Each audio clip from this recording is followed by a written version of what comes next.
Здравейте! Днес ще се потопим в нещо наистина завладяващо. Една скрита връзка между определена образователна философия и съвременната невронаука.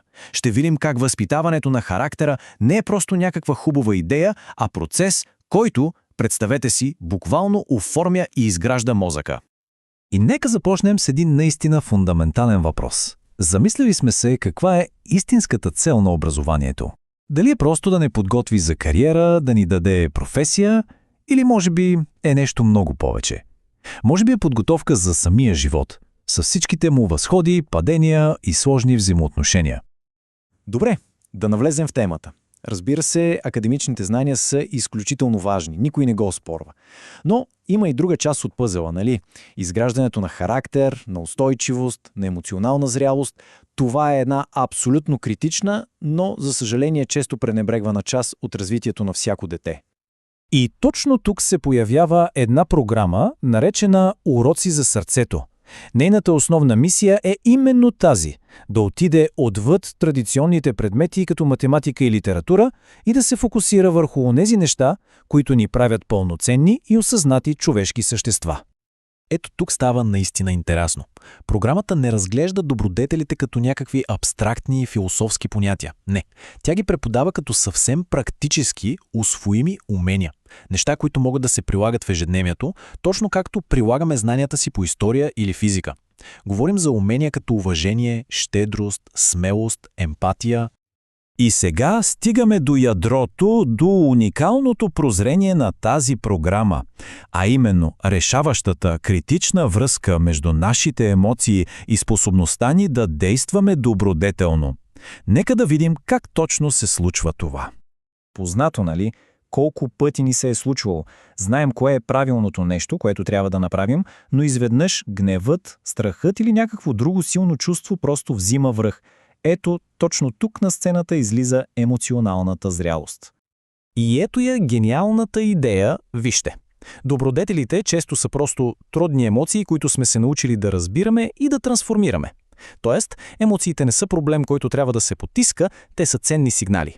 Смелостта, всъщност, е преобразен страх. Себеотстояването е канализиран гняв, а щедростта – осъзната и преобразена алчност.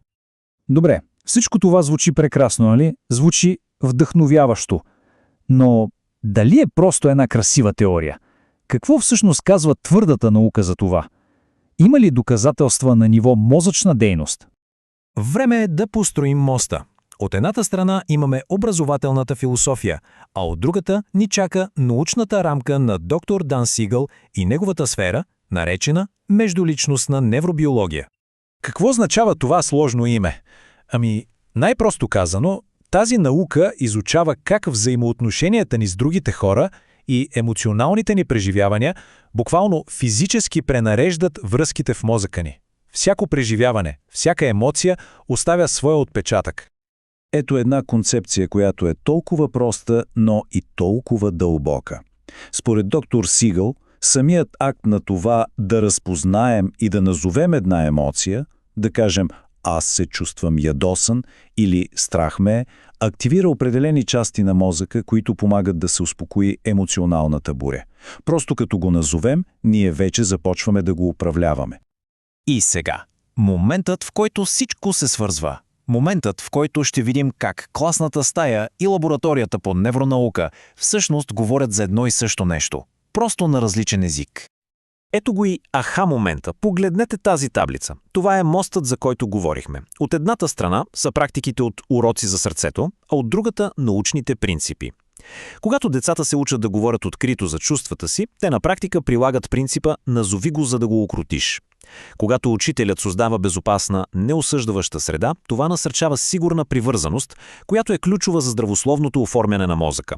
Когато се учат на самоконтрол, те всъщност разширяват своя прозорец на толерантност, способността да се справят с стрес без да се сриват.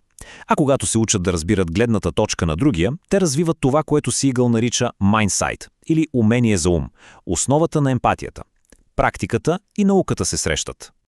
Значи, какво означава всичко това? Означава, че този образователен подход не просто учи децата как да бъдат добри. Той е научно валидиран метод, който активно строи по-здрави, по-интегрирани и по-устойчиви на стрес мозъци. Не става въпрос само за поведение, а за самата мозъчна структура. Добре, и как изглежда крайният резултат? Какво получаваме, когато съберем всичко това? Какъв е плодът на този интегриран подход към образованието? Ползите са осезаеми и наистина променят живота. Говорим за хора с по-добра емоционална саморегулация, с по-високо ниво на емпатия и състрадание. Хора, които са по-устойчиви пред трудностите на живота. Които могат да запазят моралния си компас дори под напрежение и да взимат по-добри решения. Всичко това е резултат от свързването на ума, емоциите и взаимоотношенията. И може би това е най-важният извод от днес. Старият модел на образованието често гледа на ума като на празен съд, който трябва да бъде напълнен с факти.